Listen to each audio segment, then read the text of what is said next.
Hello friends, welcome back to push your knowledge. आज हम introduction to accounting के other concepts means accounting information and its users and double entry system and single entry system के बारे में जानेंगे। इससे पहले इंट्रोडक्शन टू अकाउंटिंग की 2 वीडियो डाली गई हैं। अगर आपने वो वीडियो अभी तक नहीं देखी हैं तो डिस्क्रिप्शन बॉक्स में दिए गए लिंक पर या आई बटन पर क्लिक कर आप वो वीडियो देख सकते हैं। तो स्टार्ट करते हैं हम आज का अपना टॉपिक। सबसे पहले हम बात करेंगे अकाउंटिंग इंफॉर्मेशन की। तो अकाउंटिंग जो है हमारी वो सर्विस एक्टिविटी है और ये जो है हमारी क्वालिटेटिव इंफॉर्मेशन प्रोवाइड करती है। Primarily financial in nature means जो फाइनेंशियल होती है, जिनको हम मनी टर्म में मेजर कर सकते हैं, उन क्वालिटेटिव इंफॉर्मेशंस को प्रोवाइड करती है अबाउट इकोनॉमिक एक्टिविटी, जो भी हमारी फर्म है या कंपनी है उसकी एक्टिविटीज के बारे में। That is intended to useful for making economic decisions. जितने भी इकोनॉमिक डिसीजंस हैं उनको लेने में जो क्या होती है हेल्पफुल होती हैं, ऐसी इंफॉर्मेशन प्रोवाइड करती है, इसलिए इसको अकाउंटिंग इंफॉर्मेशन बोला गया है। इसके मेनली 3 टाइप्स हैं। इंफॉर्मेशन रिलेटिंग टू प्रॉफिट और सरप्लस मीन्स वो इंफॉर्मेशन जो हमें ये बताती है कि एंटिटी को मीन्स कंपनी या फर्म को ड्यूरिंग एन अकाउंटिंग पीरियड कितना प्रॉफिट या सरप्लस हुआ है या फिर लॉस हुआ है, उससे रिलेटेड जो अकाउंटिंग इंफॉर्मेशन हमें प्रोवाइड करते हैं वो हो जाएंगे हमारी इंफॉर्मेशन रिलेटिंग टू प्रॉफिट और सरप्लस। फिर सेकंड आता है इसमें information relating to financial position. Financial position means at a particular date और at a particular point of time किसी भी एंटिटी की जो है कितनी एसेट्स हैं और कितनी लाइबिलिटीज हैं, या उस पर जो है किसी फर्म के पास कितनी ओनरशिप है एसेट्स की और उससे रिलेटेड कितनी लाइबिलिटीज है। लाइबिलिटीज इंटरनल और एक्सटर्नल सिचुएशंस को शो करता है। फिर थर्ड आता है हमारा इंफॉर्मेशन अबाउट कैश फ्लो। इसमें जो है कैश के बोथ फ्लोज की बात की जाती है, means inflow and outflow. Like एक हमारा बिजनेस है, उसमें कहाँ से हमारे जो हैं कैश अवेलेबल हो रहे हैं, इन हो रहे हैं, वो इनफ्लो हो जाएगा हमारा, और कहाँ से हमारे जो हैं आउटफ्लो हो रहे हैं वो हमारा आउटफ्लो हो जाएगा। लाइक इनफ्लो में जब हम कैपिटल लगाई जाती है तो कैश अवेलेबल हुआ है या लोन लिया जाता है या सेल्स हुई है, तो इससे हमारा जो है कैश इनफ्लो हो रहा है। और अगर हम बात करते हैं आउटफ्लो की, फॉर एग्जांपल हमने मशीनरी परचेज कर ली है या हमने गुड्स परचेज कर लिए, बिल्डिंग परचेज कर लिए हैं, तो वो हमारे हो जाते हैं आउटफ्लो। इस तरह से जो है कैश फ्लो हमें ये इन्फॉर्मेशन देता है कि जो अभी हमारा कैश कहाँ से आया है और हमने कहाँ कहाँ उसका यूटिलाइजेशन किया है और कितने कैश की अवेलेबिलिटी है। तो ये हो जाती है हमारे types of accounting information. Next हम बात करते हैं यूजर्स ऑफ अकाउंटिंग इन्फॉर्मेशन के। ये मेनली 2 टाइप्स के होते हैं, internal users and external users. यहाँ ए के बाद एल और आएगा, तो ये हमारे हो जाएंगे एक्सटर्नल यूजर्स। इंटरनल यूजर्स में हमारा होता है फर्स्ट ओनर्स, मीन्स वो पर्सन जिसने इन्वेस्ट किया है बिजनेस के अंदर और उसने जो है मैक्सिमम रिस्क लिया है, क्योंकि सारा पैसा जो है सारी कैपिटल उसी की है, मेन रिस्क उसने लिया है। तो वो ये इंटरेस्टेड होता है कि ड्यूरिंग एन अकाउंटिंग पीरियड और at the end of accounting period उसे प्रॉफिट अर्न हुआ है या फिर लॉस हो रहा है, उसने जो कैपिटल इन्वेस्ट की है वो सेफ है या नहीं है, वो ये जानना चाहता है। तो इसलिए वो क्या हो जाएगा हमारा इंटरनल यूजर्स हो जाएगा। सेकंड है हमारा मैनेजमेंट। मैनेजमेंट वो पर्सन्स होते हैं जो अकाउंट्स को या फिर हमारे बिजनेस को मैनेज करते हैं, तो उनको भी बहुत सारे डिसीजंस लेने होते हैं, लाइक सेलिंग प्राइस कितना रखा जाए, कॉस्ट को कैसे कंट्रोल या रिड्यूस किया जाए, फर्दर न्यू प्रोजेक्ट्स में इन्वेस्टमेंट करना है या नहीं करना है। तो वो सारे डिसीजंस जो है वो अकाउंटिंग इंफॉर्मेशन के थ्रू लेते हैं या फिर अकाउंटिंग इंफॉर्मेशन उनकी हेल्प करती है डिसीजन मेकिंग में। थर्ड आता है हमारा employ and workers. Employ and workers भी इम्पोर्टेंट पार्ट है किसी भी एंटरप्राइज का, क्योंकि वो पूरा साल जो है वहाँ एंटरप्राइज में वर्क कर रहे होते हैं और एंटाइल्ड टू बोनस एक्सपेक्ट करते हैं। मीन्स उनको जो है अगर फर्म में प्रॉफिट हो रहा है तो बोनस मिलना चाहिए। मीन्स सेलिंग इंक्रीज हुई है तो भी वो बोनस की डिमांड करते हैं और इसलिए वो इंटरेस्टेड होते हैं फाइनेंशियल स्टेटमेंट्स में, ताकि उन्हें पता चल सके कि कितना बोनस उनको अवेलेबल हो सकता है या उनका क्या राइट है। देन आते हैं हमारे एक्सटर्नल यूजर्स। एक्सटर्नल यूजर्स में सबसे पहला आता है हमारा bank and financial institutes. Bank and financial institutes जो है एसेंशियल पार्ट है हमारे, क्योंकि वो प्रोवाइड करते हैं फाइनेंस और लोन। तो अब जो है किसी भी बिजनेस को अगर वो क्या कर रहे हैं, लोन प्रोवाइड कर रहे हैं, फाइनेंस प्रोवाइड कर रहे हैं, तो they make sure that their money should be safe and loan should be recover. तो इसके लिए वो क्या करते हैं, फाइनेंशियल अकाउंट्स पर इंटरेस्टेड होते हैं और वो चेक करते हैं कि बिजनेस की परफॉर्मेंस कैसी है, ताकि इंश्योर किया जा सके कि जो उन्होंने लोन दिया है वो सेफ एंड रिकवर किया जा सकता है। फिर सेकंड आता है हमारा investors and potential investors. Investors वो पर्सन्स होते हैं जिन्होंने बिजनेस में या एंटिटी में इन्वेस्ट कर रखा, मनी लगा रखी है। और पोटेंशियल मीन्स जो सोच रहे हैं कि हम उस बिजनेस में पैसा लगाएं या ना लगाएं। तो जो फ्यूचर में लगाने वाले होते हैं वो पोटेंशियल इन्वेस्टर होते हैं और जिन्होंने लगा दिया है वो इन्वेस्टर्स होते हैं। दोनों जो है अपनी मनी की सेफ्टी के लिए ये चेक करते हैं कि एंटरप्राइज जो है उसकी अर्निंग कैपेसिटी कैसी है और उनका जो इन्वेस्टमेंट है वो सेफ है और रिकवरेबल है या नहीं। उसी बेसिस पर वो अपने डिसीजंस लेते हैं। जैसे इन्वेस्टर्स भी ये सोचते हैं कि जो हमने पैसा लगा रखा अगर वो सेफ़ है तो वो वहीं रहने देते हैं, और वो अगर अनसेफ हो जाता है तो वो सोचते हैं कि हम इस पैसे को यहाँ से निकाल लें, मीन्स डिसइन्वेस्टमेंट कर दें। थर्ड आता हमारा क्रेडिटर्स। क्रेडिटर्स वो पार्टीज होती हैं जो गुड्स और सर्विसेज की सप्लाई करती है ऑन क्रेडिट। तो बहुत जो बिजनेस है उनमें बहुत सारे क्रेडिटर्स मीन्स सेलर्स हो सकते हैं, सप्लायर्स हो सकते हैं, लेकिन फिर भी वो ये देखना चाहते हैं कि वो कितना क्रेडिट वर्थनेस प्रोवाइड करे ताकि उनकी जो है इजीली टाइम पर पेमेंट रिसीव हो सके। फोर्थ आता हमारा government and it's authorities. Government भी जो है फाइनेंशियल स्टेटमेंट्स को चेक करती हैं क्योंकि ये काफ़ी यूजफुल होती है गवर्नमेंट और इसकी अथॉरिटीज़ के लिए। For example national income calculate करने के लिए हर कंपनी का जो है इनकम पता होनी चाहिए, सेल्स पता होनी चाहिए। और गवर्नमेंट भी जो है काफ़ी सारे डिसीजंस लेती है, पॉलिसी डिसीजंस मेकिंग करती है एंटरप्राइज पर चेक करके। सेकंड, जैसे गवर्नमेंट को एक्सेस ड्यूटी लगानी है, जीएसटी या इनकम टैक्स लगाना है, तो उसके लिए भी वो एनालाइज करती है फाइनेंशियल स्टेटमेंट्स को। फिर आता है हमारा रिसर्चर्स।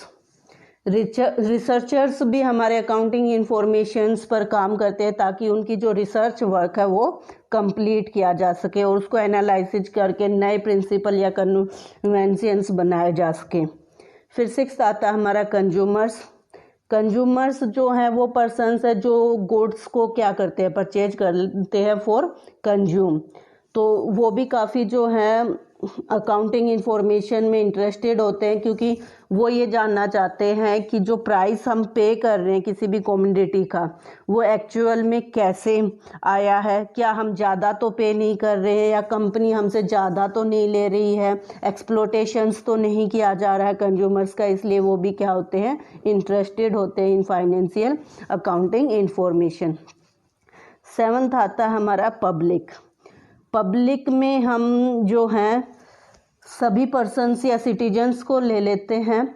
इसमें जो है हमारा अगर कोई बिजनेस जो है अच्छा रनिंग कर रहा है तो पब्लिक का जो है इंटरेस्ट ये होगा कि वो जो है सोसाइटी के लिए भी अच्छे काम करे और जो उसका सस्टेनेबल कंट्रीब्यूशन रहे इकोनॉमी में। तो इसके लिए जो है वो फाइनेंशियल इंफॉर्मेशंस की में इंटरेस्टेड होते हैं। इस तरह से ये हमारे इंटरनल यूजर्स और एक्सटर्नल यूजर्स थे। नेक्स्ट हम बात करेंगे qualitative characteristics of accounting information की।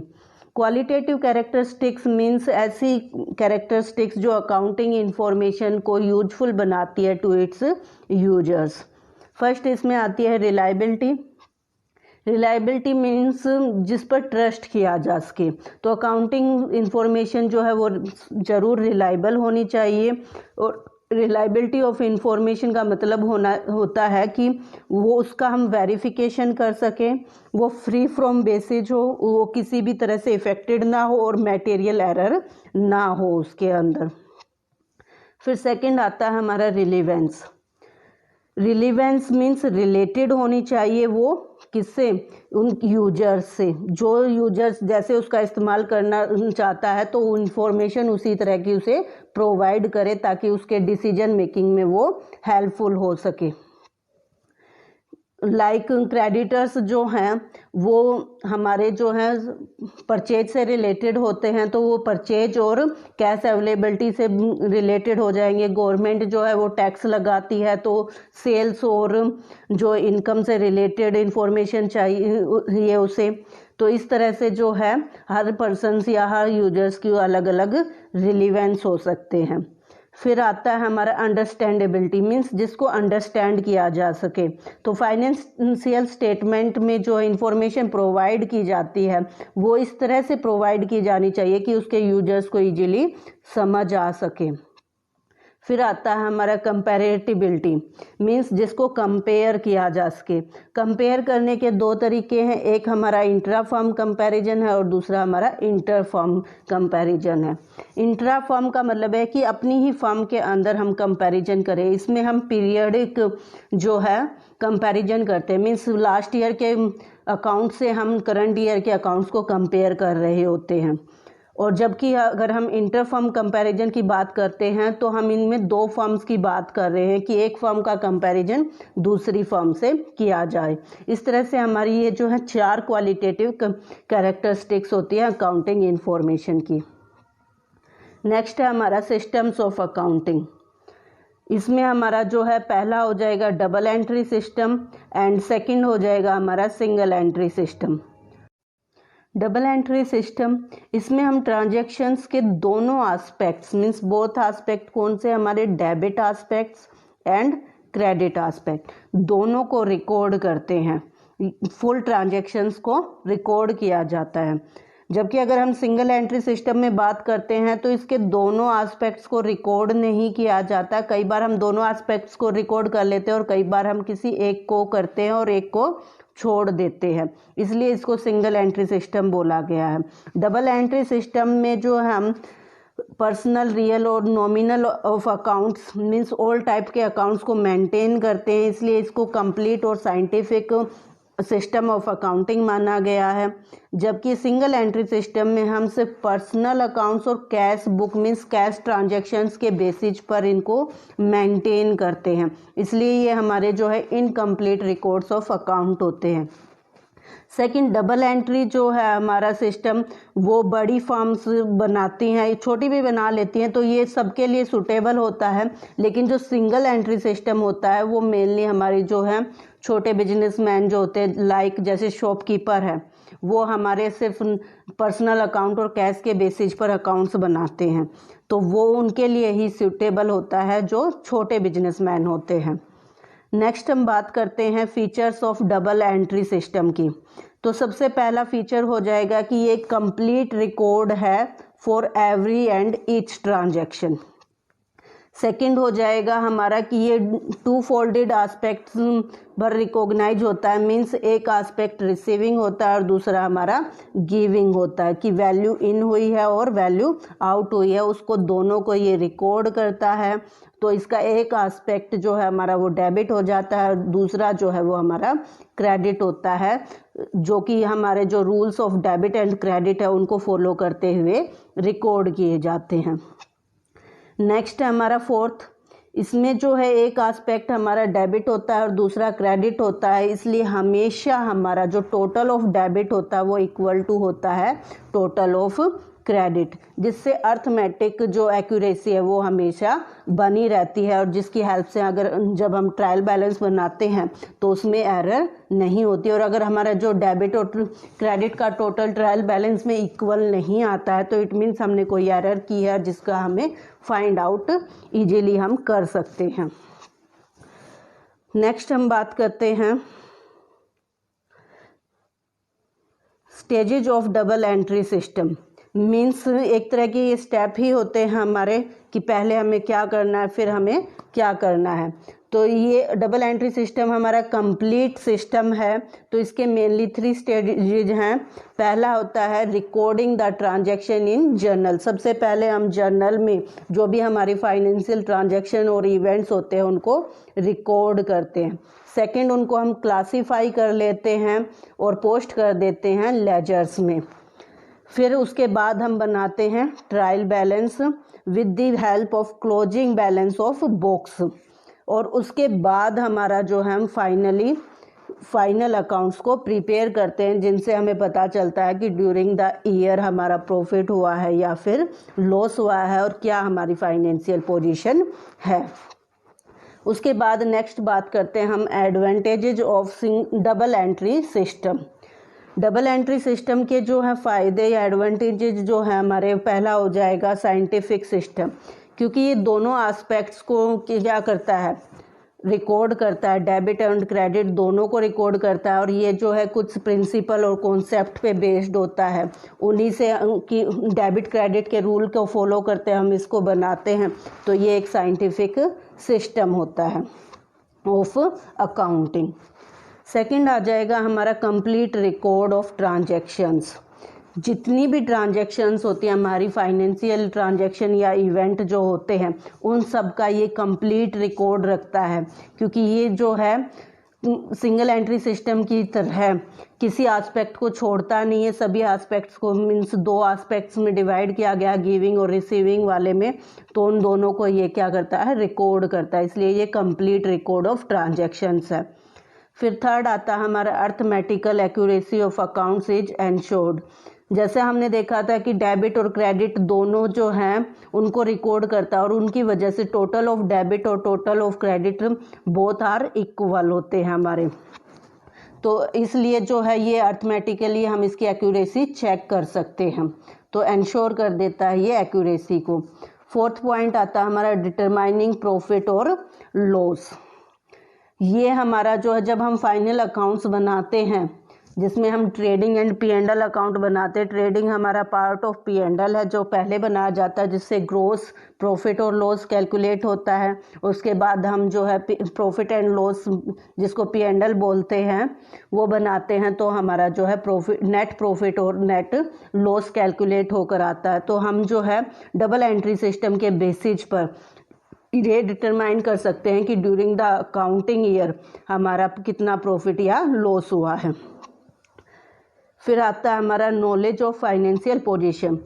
फाइनेंशियल पोजीशन चेक करने के लिए हम जो है बैलेंस शीट बनाते हैं, जिसमें हमारा एक एस्पेक्ट जो है शो करता है कि कितनी एसेट्स अवेलेबल हैं जिनके पर जो है बिजनेस की ओनरशिप है, और उसके दूसरे अपोजिट साइड में हम ये देखते हैं कि कौन कौन सी लाइबिलिटीज है हमारी इन एसेट्स के अपोजिट में। और हमेशा जो है अकाउंटिंग इक्वेशन के बेस पर ही बैलेंस शीट बनाई जाती है, और अकाउंटिंग इक्वेशन कहती है हमारी assets equal to liability plus capital. फिर आता है हमारा 6th point, full details for purpose of control. जो मैनेजमेंट होता है वो कंट्रोल करना चाहता है, जैसे कॉस्ट जितनी आ रही है उसको कैसे कंट्रोल किया जाए, या मैनेजमेंट जो है वो भी ये भी देखता है कि प्राइस कितना रखा जाए, बिजनेस एक्टिविटीज़ को कैसे कंट्रोल किया जाए ताकि ज़्यादा से ज़्यादा प्रॉफिट अर्न किया जा सके। तो इसलिए जो है नेसेसरी है कि हम अपने अकाउंट्स को मेंटेन करें ताकि जो है पर्पज ऑफ कंट्रोल को हम क्या कर सके, अचीव कर सके। 7th आ जाता है हमारा कंपैरेटिव स्टडी इज पॉसिबल। ये जैसे हमने पढ़ा था कि इंट्रा फर्म कंपैरिजन और इंटर फर्म कंपैरिजन जो है वो अकाउंटिंग इंफॉर्मेशन की हेल्प से जो है पॉसिबल हो जाता है। हम ये चेक कर लेते हैं कि पिछले साल के कंपेयर में हमें प्रॉफिट ज़्यादा हुए हैं या कम हुए हैं, हमारी एसेट्स इंक्रीज हुई है या डिक्रीज हुई है। और इसी तरह से जो हम अदर फर्म से भी कंपैरिजन कर लेते हैं कि हमारा जो है प्रॉफिट परसेंटेज उनके कंपेयर में कम है या ज़्यादा है, हमने कितनी एसेट्स या कितना रिस्क उनसे कम ज़्यादा लिया है। तो कंपैरिजन जो है डबल एंट्री सिस्टम की हेल्प से पॉसिबल हो पाता है। फिर आ जाता है हमारा 8th, helps management in decision making. जो मैनेजमेंट है उसको बहुत सारे डिसीजंस लेने होते हैं, जैसे प्राइस डिटरमाइन का हो गया, कॉस्ट कंट्रोल का हो गया, वर्क एफिशिएंसी का हो गया। तो ये सारी इंफॉर्मेशंस जो है उसको डिसीजन लेने के लिए अकाउंटिंग इंफॉर्मेशन से मिलती है, जो कि डबल एंट्री सिस्टम में इजीली अवेलेबल हो जाती है। 9th आता है हमारा deduction of fraud and misappropriations. जब हम डबल एंट्री सिस्टम पर अकाउंट्स को मेंटेन करते हैं तो ये हमें कंप्लीट इंफॉर्मेशन प्रोवाइड करता है about all assets and liabilities, जिससे जो है हमारे फ्रॉड और मिस एप्रोप्रिएशन को हम मिनिमाइज कर सकते हैं। इस तरह से जो है डबल एंट्री सिस्टम जो है हमारे लिए काफ़ी बेनिफिशियल रहता है। ये कंप्लीट रिकॉर्ड है और ये जो है वैलिड भी होता है हमारा इन लॉ और in the front of law, क्योंकि जब हमें एज एविडेंस अगर शो करना है तो सिंगल एंट्री सिस्टम जो है उसको हम सामने एविडेंस की तरह प्रोवाइड नहीं कर सकते, जबकि हम डबल एंट्री सिस्टम पर रिकॉर्डेड अकाउंट्स को जो है एज एविडेंस या एज प्रूफ शो कर सकते हैं। तो डबल एंट्री सिस्टम जो है हमारे लिए काफ़ी बेनिफिशियल रहता है। तो इस तरह से जो है हमारा इंट्रोडक्शन टू अकाउंटिंग जो है कंप्लीट हो जाता है। और अगर आपको वीडियो पसंद आई है तो वीडियो को लाइक शेयर कीजिए, और अगर आपने अभी तक चैनल को सब्सक्राइब नहीं किया है तो चैनल को सब्सक्राइब कर लीजिए। Thank you.